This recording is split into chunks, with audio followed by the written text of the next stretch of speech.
It's another Tuesday, and that means more special elections in the United States election yard here to talk about the January 20th special elections. Now, in previous weeks, you had the 6th and the 13th.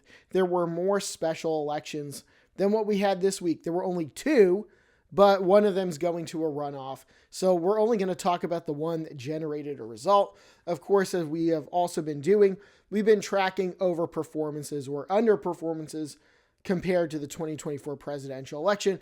We will get into all of the results, but the only special election on Tuesday, January 20th, that yielded a final result was in the Commonwealth of Virginia. That, of course, was the 17th House of Delegates district. Mark Sickles was the delegate there. He resigned to join Abigail Spanberger's cabinet. So let's take a look at the map. This is the 17th district in the House of Delegates of Virginia. This district is pretty deep into Fairfax County, bordering Alexandria. So the areas in Virginia don't get a whole hell of a lot bluer than this. And the results bear that out as we put up the special election results from the 17th district in Virginia. If this was a Democratic hold, you have the Democrat Garrett McGuire getting 78.18% of the vote. Chris Cardiff, the Republican, getting about 21.8%. Now, I got to say, it's pretty hard as a Democrat or any candidate to outperform the guy who came before you when the guy before you got 77% of the vote, which is what Mark Sickles did. But Garrett McGuire, smaller sample size, but he got 78. So you can see there is a very, very modest but positive swing towards the Democrats here, which is actually kind of impressive. Like I said, considering how much they won the seat by just a few months ago in November 2025. And that margin for McGuire, as you can see, was over 56 points. So pretty good night for the Democrats here. But the question is, did they overperform their 2024 presidential election result in this district? And the answer is yes. So Kamala Harris won this district with about 69.7% of the vote. She won it by 42.8%. But the Democrats won here in this special election by over 56.3%. So that is a Democratic overperformance of about 13.5 points from the 2024 election.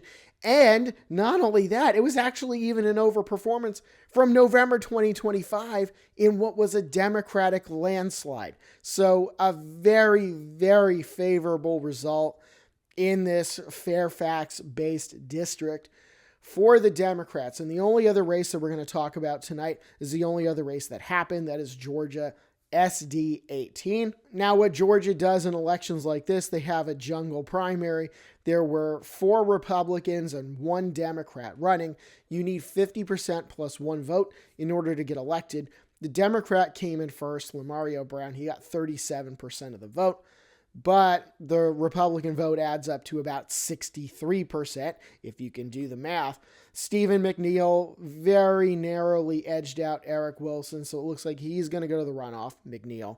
And McNeil will be the favorite here. This is a district that went for Donald Trump by about 20 points or so. So you would think that the Republicans are going to win this district in the runoff, which is going to be coming up in February, and we will discuss that in February when that comes up. So quick video tonight because there was only really one special election that yielded a result. So the current standings through the 10 special elections in which we have a final result, the Democrats have won 7 of them. The Republicans have won 3.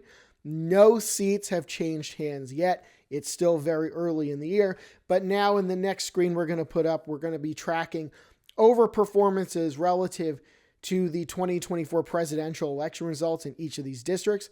And out of the 10, 9 of them so far have been Democratic overperformances. Only 1 of them has been a Republican overperformance. So still, I will caution, small sample size.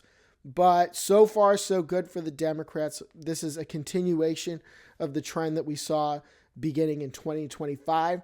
So we're just going to continue to see if the Democrats can keep this going or if at some point the Republicans turn their fortunes around. So far, however, it has not happened. So that was our very brief look at the special elections on January 20th. For more Election Yard, like and subscribe. Follow us on social media. We'll see you soon.